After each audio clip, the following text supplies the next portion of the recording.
Hello there and welcome to the November session for the Janome Stitch Club UK. And as I promised last month, we have gone full on bling for Christmas. And we are on not just, I know it's backwards, not just a cushion, not just any cushion, okay. This is an interactive cushion because look, it's a fully working snow globe. I knew it wasn't going to do quite what I wanted it to do at the time. So inside here, and if I come closer you'll see, the kids have been playing with this so much, I have to tell you. We have got glitter, we've got beads, we've got all sorts going on inside here behind the vinyl. Okay, this is the one I'm going to do today. But I have also done a sort of more traditional one here, and I had a set of fabric, oh where is it, here we go, look, that I bought last year that I'm making a Christmas quilt out of all these dogs. I think it was a Macawa, so they're actual 5-inch squares, I think they were, each one. So I've used one of those as my centre block for my globe here. And as you can see, well, I'm hoping you can see, but it's got all the beads in there. I think the light's shining. But anyway, all I can say to you is my grandkids absolutely love these and can't wait until they're actually allowed to take them home, because they haven't been so far because they're my samples. So we're going to take a look as well today at quilting, and specifically the walking foot, because the stuff that I've actually used here, this vinyl, you can use it to make things like wash bags and beach bags and things like that. You can buy it, I think it's called craft vinyl or quilters vinyl. I'll find the thing and put it in the link below. However, I am the sort of person that when you buy new pillows and they come in one of those bags, I keep it because I think, oh, that'll be useful. And you know what, it is useful because the nice heavyweight plastic of those bags is brilliant for this. So I knew it would come in useful one day. I love it when I'm vindicated for my my bad habit of never throwing anything away. So that's what we're working with, and because we're working with something like that, a little bit like PVC, pleather, those sorts of fabrics, that is when the walking foot does really come into its own. Okay, I am going to talk you through putting the walking foot on. I'm going to put the walking foot on the Atelier, which is the AccuFeed foot, and what I will also do is I will stick in another little video where I put the ordinary walking foot onto the 5270 in case you've got this type of walking foot as well. So I want to show you how to get your AccuFeed foot on, okay, because it's slightly different if you've gone from this machine onto this machine from a smaller one. It is different. So we have to take the whole of the ankle off, which is fairly standard for a walking foot, but you'll notice I haven't taken the screw all the way out. Now this little hook here, that has to sit in the back here, and I'm going to put a little photo of what I'm pointing to in a second up in the corner. That has to hook over the back there, and then I'm going to undo that screw a little bit more until it's enough. I just find it easier to like hang the foot on, so the foot is hanging on there. I can feel that that bar has gone in at the back, and then I can start tightening this screw, and then I'm going to drop the presser foot just to make sure, and I can look to the back to make sure that it's where it should be, because it shouldn't be hanging down, and then go in with the screwdriver so it's good and tight. Okay, so there we go, there is no movement here, and this is all smooth and as it should be at the back. So like I say, there's a couple of pictures there that hopefully will help you with that. Once that foot is on, you've got your teeth here, which will engage on the top, and then your feed dogs underneath. To make the AccuFeed foot work properly, unlike your walking foot, this is a slightly different system on this machine, and it will also be any machine that has this foot. There's normally a button, and if I come over here, there is a button here that if I put it on, it's going to say, please make sure the proper foot holder is attached. Okay, because that is now telling the machine to use the AccuFeed system. Okay, on a regular walking foot, you don't have quite the same system. You just have the foot with the teeth here on the top. Okay, nothing changes in the setup for the feed dogs underneath. They're just different systems. This is a more efficient system. So we've also got the quilting bar, and on the side here there is a hole, and I can just push that through, and this is what's going to help me if I want to do my lines all exactly the same distance apart. So I use this an awful lot if I'm doing bag making, etc. And you can have, look, literally from the needle to the side there, an inch, or you can use the foot, side of the foot as your guide. But if you're doing wider quilting, and as I say, on bags or big quilts or something, it will go quite wide. You'll get your 2 inches. Yeah, 2 inches I think is the widest it will go. And what happens is you do your first line of quilting. So for example, if I had done this line, I'm going to move it in a bit because that's incredibly wide. If I had done this one, what I could do is I put that in the ditch. So I just stitch my first line, and then every line after that is going to be exactly the same. Okay, because what it's going to do is just run down along that line. And then as you move along, look, there we go, I go in the ditch there and I run, so all of my lines will be equal. So as I say, if you're doing bag making, fantastic for cross hatching, things like that, those sort of jobs that take quite a lot of time. Now the most important thing when you are quilting, I'm just going to push that up out the way for a sec, 2 habits to get into. One, I always bring my bobbin thread to the top, so I'm holding gently onto it, needle up, down and tug, and there's my bobbin thread. Okay, that means I am not going to get a mess on the underneath. Depending how you feel about this, you could start now with a lock off stitch and then cut right up. If however you are quilting, you know, for love, shall we say, then I will be burying my threads, and that's why I start with those 2 long threads on the top. I know exactly where they are, so I can get them out of the way, no mess on the underneath. And when I finish, I do the same thing. Instead of using my scissors button, I will actually pull it out, so I've got long tails at the end so that I can bury them.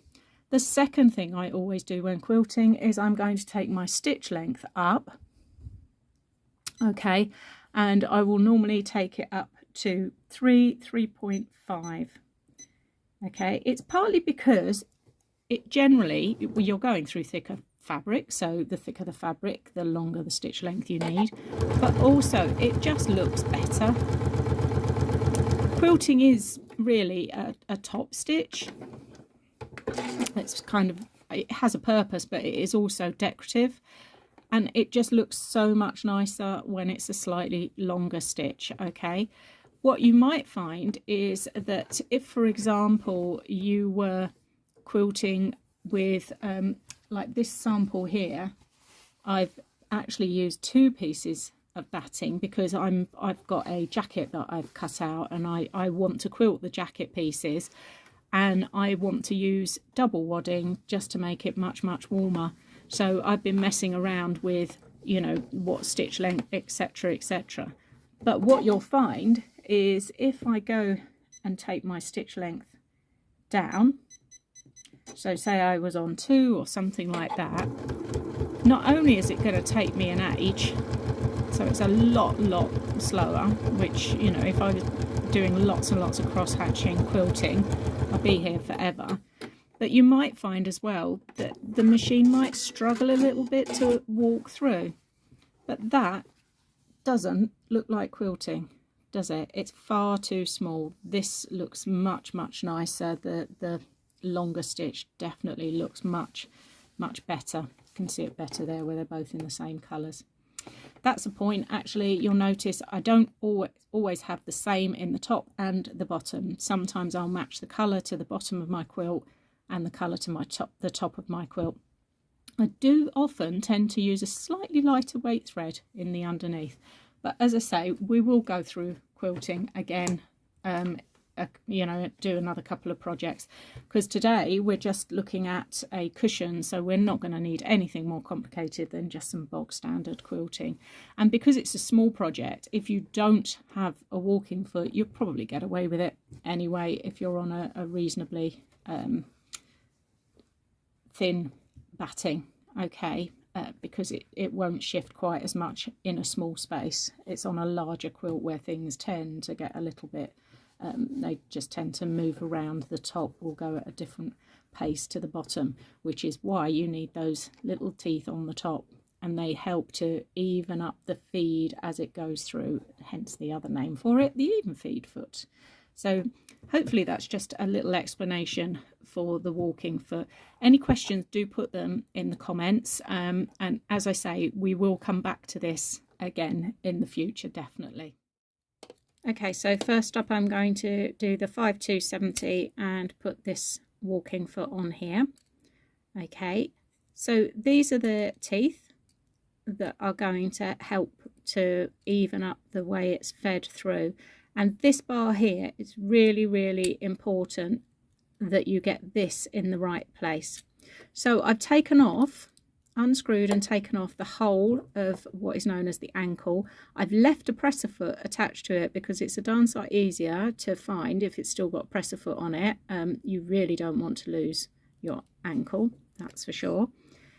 And as I say, I've now put the screw back in, just a couple of turns, because this bit here hangs over that screw, okay, and this bit has to go here above the needle bar.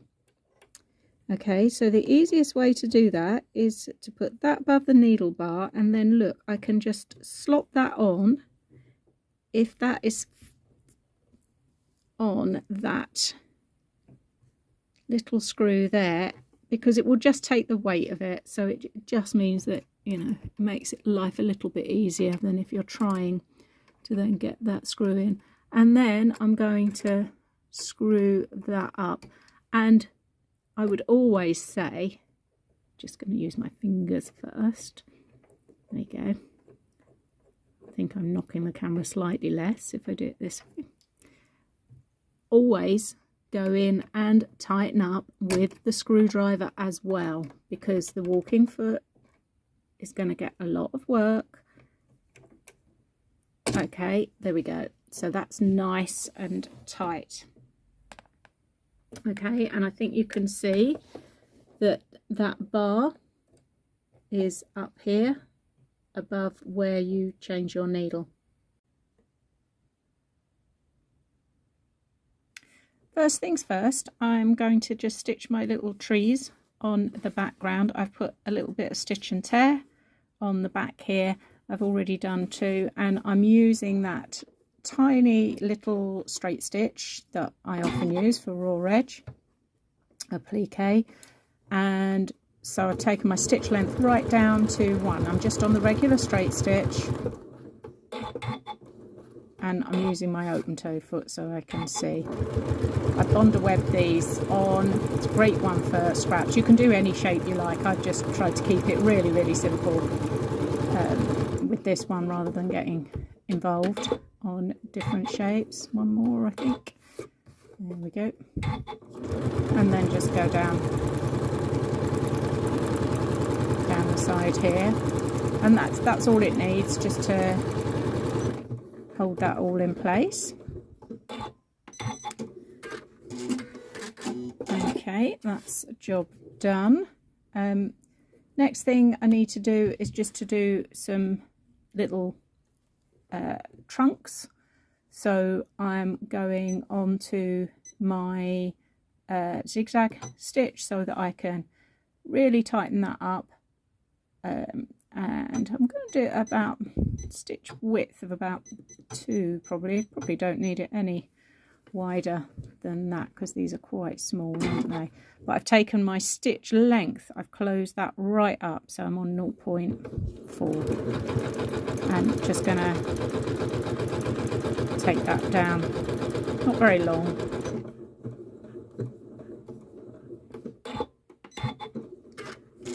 I've got one on there. Obviously I've used this for a cushion, but this is one of my favourite quick, super quick Christmas card out of scraps. So if you've left it a little bit late for making hundreds of cards for people, then this is absolutely ideal.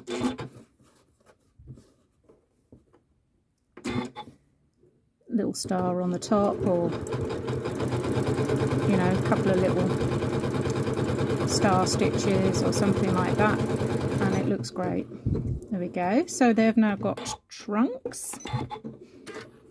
Lovely. Now what I could do as well, if I wanted to, as I mentioned, star stitches, or you might have a snowflake stitch as well.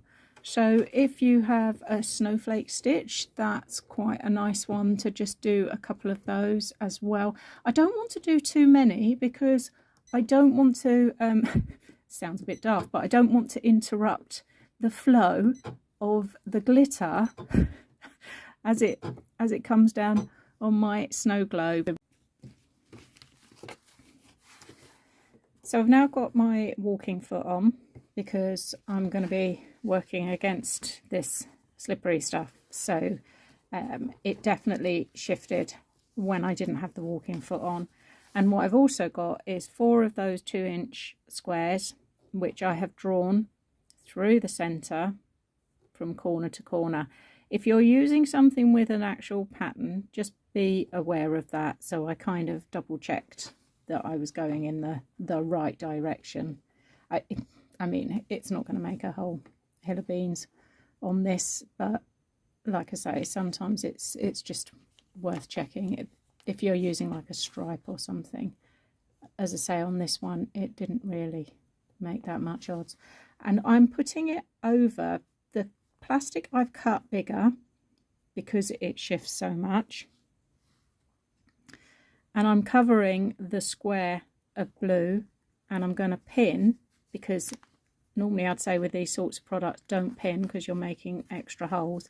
But that is the bit that's going to get cut away anyway. And honestly, there's kind of no other way of actually holding this all in check, frankly, because it's a slippery little sucker. So I'm going to pin those in place. Just take your time and go around, because we need to do this part of the process first, so that this block, when we start sort of stitching it together, the rest of the block, we can then leave the gap for filling the glitter, etc, etc. Okay, so that's ready to go. And I'm now going to snowball, which is that technique of just stitching across each corner, and it gives a sort of technique of just almost giving a slightly rounder look to a block pattern. So you'll see it used an awful lot in quilting blocks when they just want a slightly softer edge, or almost like a curve that isn't a curve, in a fairly geometric design. Okay, so I'm going to stitch across these, and once I've done that, then I can, if I want, trim away the excess plastic. Okay, but as I say, I have got the walking foot on now because I know that everything otherwise is going to shift. And I want to make sure that my stitch length isn't ridiculously small. Okay, I'm going to have it on my bog standard stitch length for this. You could even go a little bit longer, because I don't want it so close together that it's just the first thing that's going to happen is this vinyl is going to tear away. Okay, so I'm on about 2.5 to 3, and you see, look, the walking foot does a great job of that.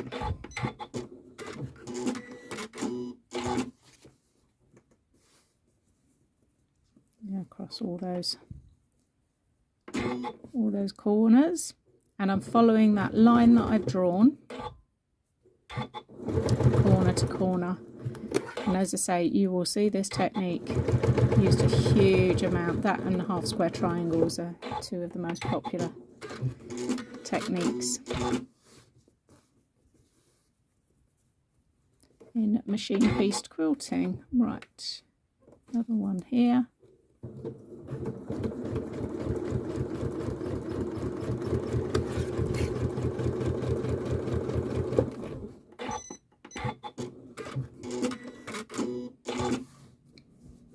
I did contemplate how to actually do a proper full-on snow globe by using water and glycerin in here to slow down the snowfall. But I decided by the time I'd got onto the how do I seal it, oh, I know I could use my hair straighteners, I thought that I was just veering into the land of ridiculousness. So I've kept it relatively simple. Okay, so they're done. So what we can now do is trim away a scant. Here, I'm coming in a little bit closer so that we can, I'm not going to trim away the plastic in between because we are going to be joining things to that. And again, that sort of moving around, if I've got a little bit more, it wouldn't do any harm. Okay, now at this point I would normally say to you, press those corners out, bearing in mind we're using plastic. Not advisable, so just give it a good little press with your thumbnail or your lolly stick or something like that. Okay, and that's just gonna flatten those out. Okay, so we're now going to go around the sides of it, and the last thing we're going to do is this bit across the top, because that's when we need to actually fill it. Okay, so I want to do the top of my globe, like the stand that is standing on. So once again, I've got two more of these little 2-inch squares where I've done this snowballing, because these are just going to give me that sort of slight shape to it for the stand for the snow globe. So across the corners on that. Oh, did I cut it? No, I didn't. There we go. Same in this corner.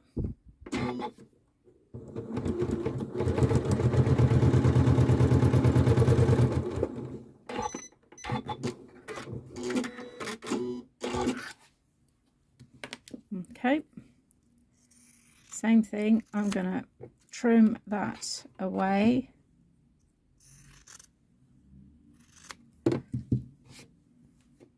Okay, and then those will get pressed open as well. you can use the iron on these, obviously, if you want to. Now, if you wanted to, on a couple of mine, I've actually put some lettering. So if you've got lettering on your machine at this point, you can put something on there. Snow globe, you can put like Let It Snow or Merry Christmas. Or if you haven't got lettering on your machine, then at this time of year, there's lots and lots of different sort of Christmas ribbons around. I'm not going to use this one because it doesn't match in with my colour scheme. Or even trims like snowflake trims and things like that. Oh, I've just grabbed some snowflakes, and about 1,000 have just come along for the journey. But there we go, look, they were all attached with all sorts of in my Christmas trim box. Oh, what's that? Angel hair probably. So things like that, you know, to decorate if you want. Or again, you've got decorative stitches, so you can use those decorative stitches that you've got on your machine as well. Okay. So I'm going to put some lettering on my base here. So what I've done is I've just experimented. I've stitched it out because what I wanted to know was how long it was going to be and where to position it. So I've marked where to start so I know how long it's going to be. And I've got a little bit of stitch and tear on the underneath.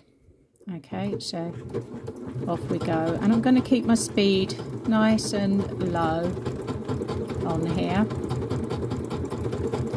Mainly because I think with lettering that always helps, and fancy stitching generally, but also because I've still got my walking foot on. So I know it doesn't like the forwards and backwards. I haven't got the AccuFeed setting on, but I didn't want to keep chopping and changing the feet while I'm trying to record.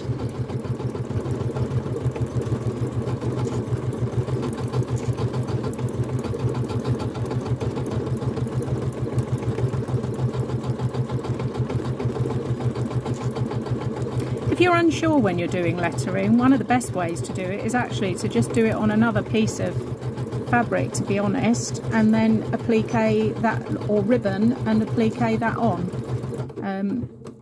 It can always tend to be a bit of a sort of inexact science sometimes, so there we go.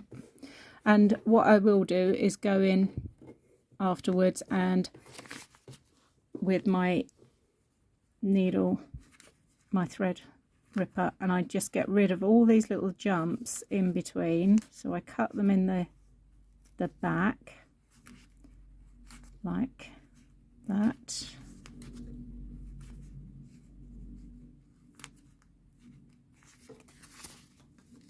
And then on the front you can kind of wiggle them up like that, and then I can go in with my little tiddly scissors and just trim those. Okay, so I'll go and do all the kind of tiddling around with that, and I can also now just tear away. This is something else we'll come back to, doing labels, etc. if you've got lettering, but I just thought it was worth showing you. Okay, so that's going to be the bottom of my snow globe, and that needs to sit on here.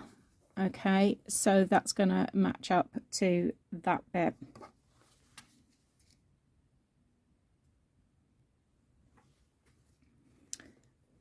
So I've clipped these because I wanted to match as best I can where these two are joining under here, and I don't know if you can see that, but I have left that excess plastic there until I've finished sewing across here, because like I say, if it slips and slides, then I've got a little bit of an issue going on there.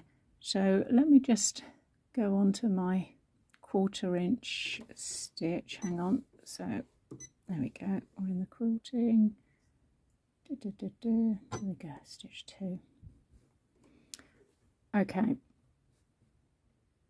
so my foot here is slightly wider. Okay, so I want this bit here at the edge for my 1/4 inch. For the other bits, it's not going to matter so much, but because I'm still working on that plastic bit that's going to shift and move,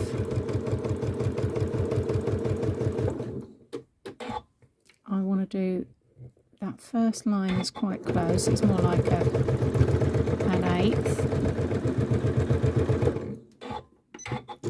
There we go.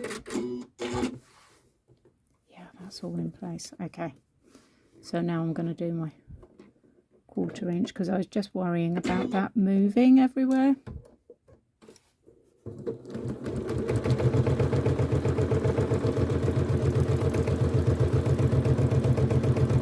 And I'm not going to be able to press these seams open or anything anyway, so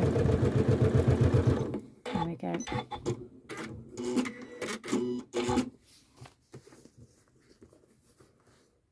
Yeah, not a bad match. Like I say, the hardest thing is because it's a bit slippery, but yeah, that's not too bad, is it? So that's the bottom of my snow globe, and then you've got the 1.5 inch strip as well, which is the bottom of the bottom, if that makes any sense at all. Okay, I'm still keeping this walking foot on for now. It's not the easiest one for your 1/4 inches, but if you've got the AccuFeed, you've probably got a 1/4 inch. You might have a 1/4 inch, the extra bit that goes under here. The name eludes me. I'll look it up and put it in the notes in a minute. Okay, so that's the base. So here's our snow globe. It's all starting to come together quite nicely, isn't it? Okay, so next up, we need the bottom pieces in the grey. So I've got the 3 inch one is going to go to the bottom here.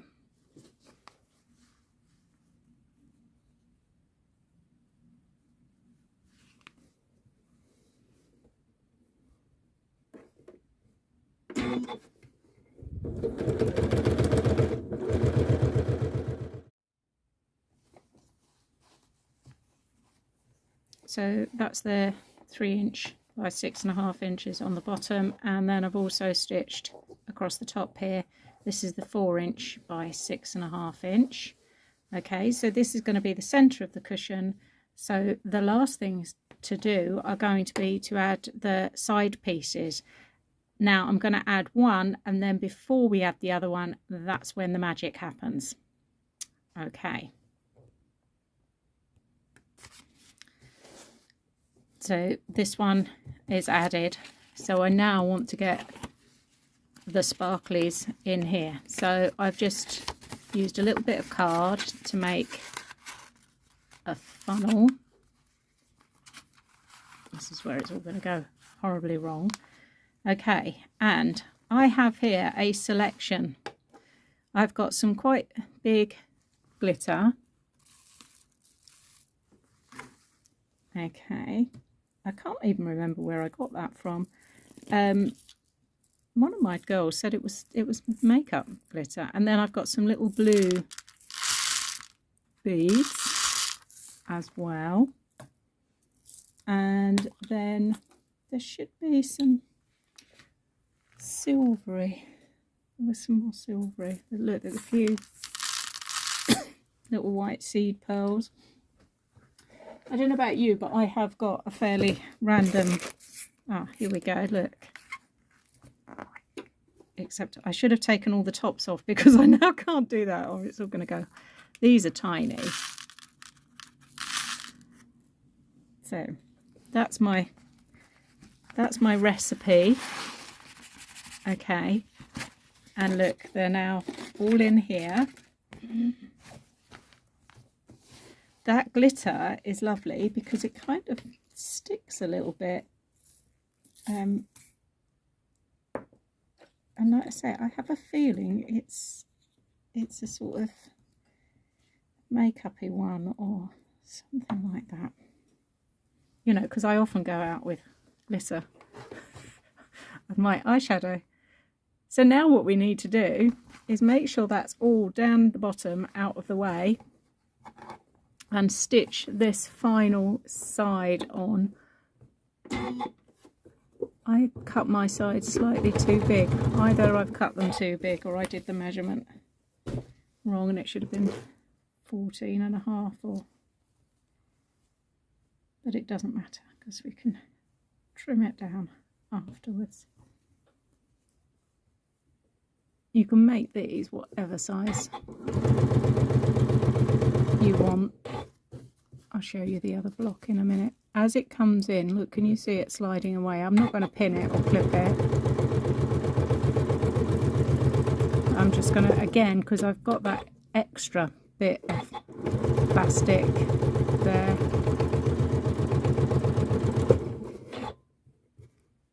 So yeah, look, it's about 3/4 of an inch, so I'll check those. Mind you, better too big than too small, hey. So now it's all contained inside. So let's shift it back a bit.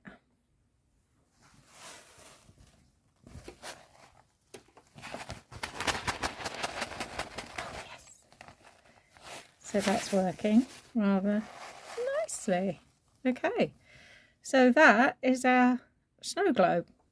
So now all I need to do is put that on my wadding, which I will do, and then we'll come back and do a little bit of quilting on that. So I've layered up. I haven't got backing on this because it is a cushion cover. So it doesn't necessarily need a backing. You could just put a piece of polycotton or something if you wanted to. What I want to do first is I want to quilt around the shape of the globe. But what I want to be very careful about is I don't want to actually get any part of this foot on the plastic, partly because it's got teeth in it, okay, and because we've got the beads and things in here. So I've moved my needle position across as far as it will go. And I'm just going to use the side of the foot here. Okay, my stitch length I've taken up, and as I said before, I'm going to start by bringing up the bobbin thread underneath. There we go, so that I can get those just under and out of the way. And then, so this is almost 1/4 of an inch, and I'm just sort of walking in. I just want to frame it, I suppose. Now if you've got 1/4 inch tape, what I'm doing here is I'm walking it along, there we go, so that when I turn it I'm back in the game.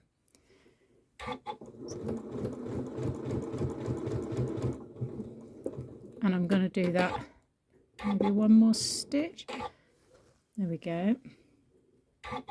If you've got the 1/4 inch masking tape, that's a good way of doing it. I'm going to stop on there.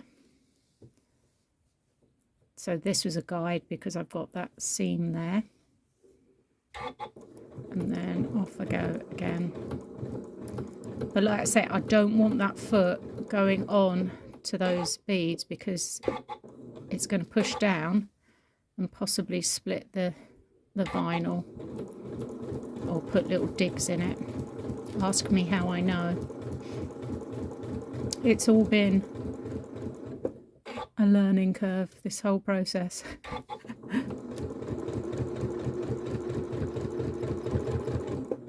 I've been thinking about this for a long time. I love a snow globe. But like I say, I want to avoid, because look, I've got a huge pile of the beads here.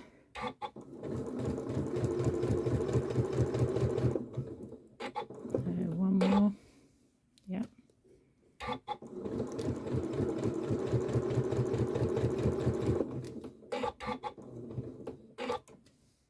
No, one more. Usually you can tell, so I normally twist it to see where I am, and look, you can see it's pretty accurate. Like I say, if you've got 1/4 inch tape, you could use that. If you're happier doing that.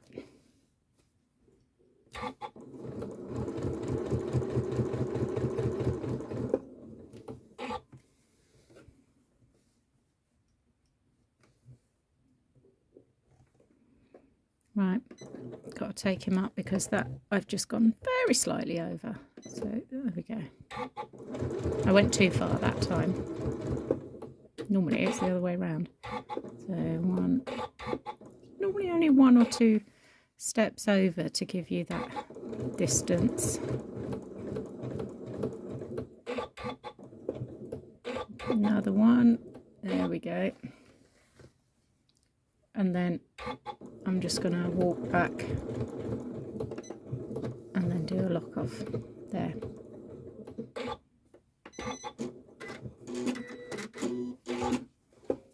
Okay, so that has given me, if I look up this,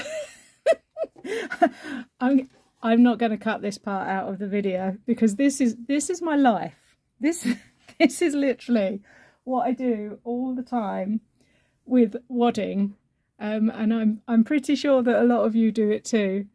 It's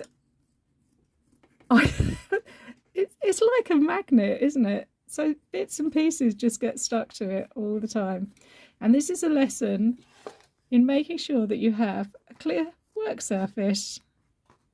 Like I say, this wouldn't matter if this was a quilt. I've done it before in a quilt where I've had to undo it. It's not so bad in a quilt because you've normally got a backing on it. But when you're doing this sort of thing, that's exactly...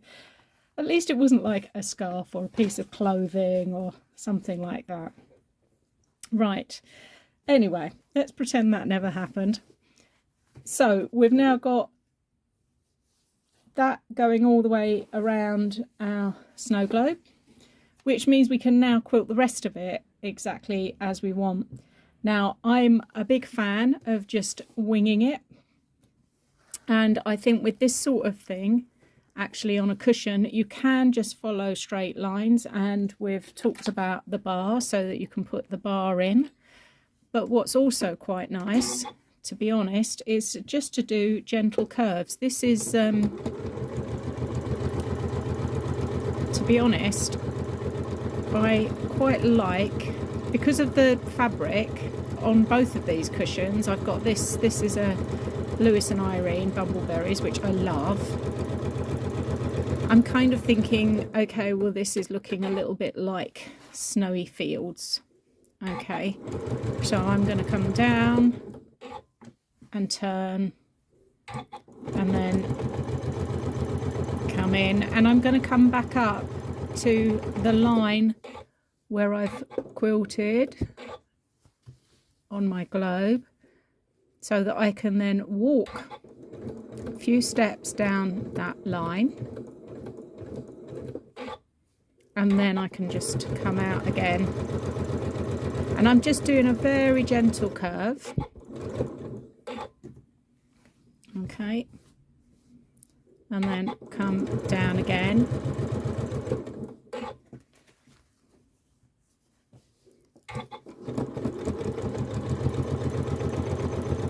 I'm going to curve up, and then I'm going to curve off. And again, I'm down to that line. If I've missed it, I'm just going to literally walk back. You can stop on each one of these if you want.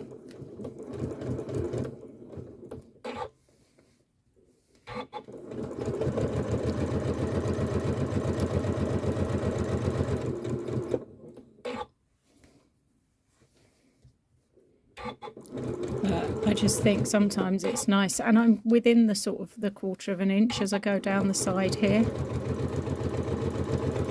because when I actually come to stitching the back on, just going to walk it forwards, 2, 3, there we go, take it back. I always say, if you're rubbish at straight lines, don't do straight lines, do wiggly lines. I think very often there is that feeling that you either have to do complete noodling, free motion noodling, or hundreds and hundreds of immaculate straight lines, which can be quite stressful.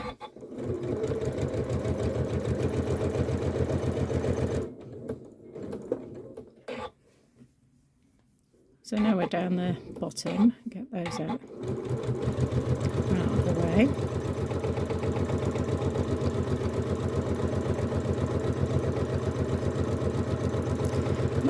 I think remember that quilting can be anything you want. It's doing a job. So basically it's doing the job of holding those layers together. It's adding in warmth, but it is also decorative as well. So, you know, I always think sometimes it's nice to actually add something to it rather than go for the most obvious.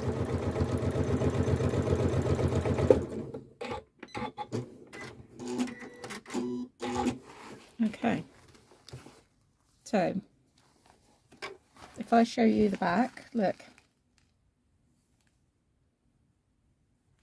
we're just ignoring that bit there and that bit there. Okay, but look, that shows you. So I'm still keeping to that outline, but I'm just having a little bit more fun with it. And as I say, why not? Don't think that you just have to quilt in those straight lines all the time. And I do think that these very gentle curves are quite nice to do because they're quite easy and there's no right or wrong to them. I did it on the other cushion. I'll show you that in a minute, because it actually follows the design. The design of the fabric has got these nice soft curves to them. And I thought, oh yeah, that looks nice. And I'll show you the difference as well, because this one I have used just one layer of wadding, which is fine.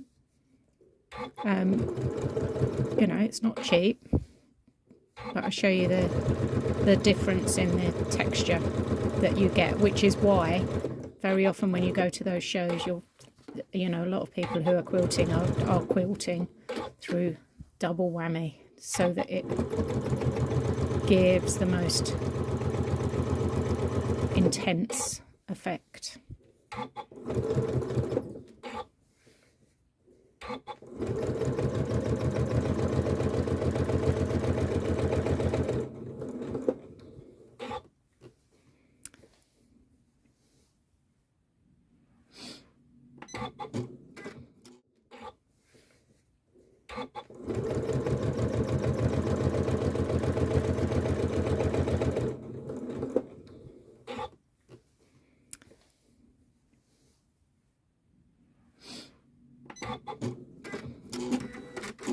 So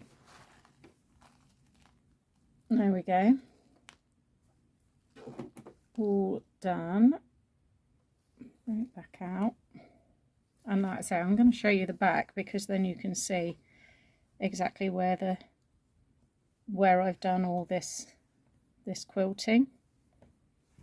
Okay, so the only thing left to do for finishing that is the two back pieces, which luckily I didn't stitch into the quilt the batting. 10 inches by, I think it was 15 inches, wasn't it, the size of the cushion. The cushion's 14.5 or 15, and I've just done a little double turn hem and a double turn hem on both of those, and then I will literally lay them on top like that, stitch all the way around, because this is just a pillow fold. So I'll hem both of those, stitch all the way around, and then that's it, all done. So here we go, the finished item, and as you can hear, all the beads are in there. I did try getting a slow-mo video of this. I hope that you've enjoyed that, and I hope that you maybe will have a go as well at making them. If you don't want to do the full-on snow globe with the vinyl, then don't forget it's just a really nice block anyway, as a cushion or as part of a quilt or something like that. And I hope, if you've never had a go with your walking foot, that maybe you'll be brave enough to actually take it out of the box and put it on. If you've got any questions, I always say this, but do please put them in the comments underneath. I do always check and go back and answer those. And if you can give me a little thumbs up, that would be lovely. And I will see you after Christmas. And I can't believe that we're so close to Christmas. Where's the year gone? So I will see you after Christmas, and maybe we'll look at a few New Year's resolutions for our sewing room in particular. Oh my goodness, I need to make a few, I know that for sure. If you do make anything, please do tag us on Instagram at Janome UK, because we'd love to see what you make. So thanks for watching, and see you next month.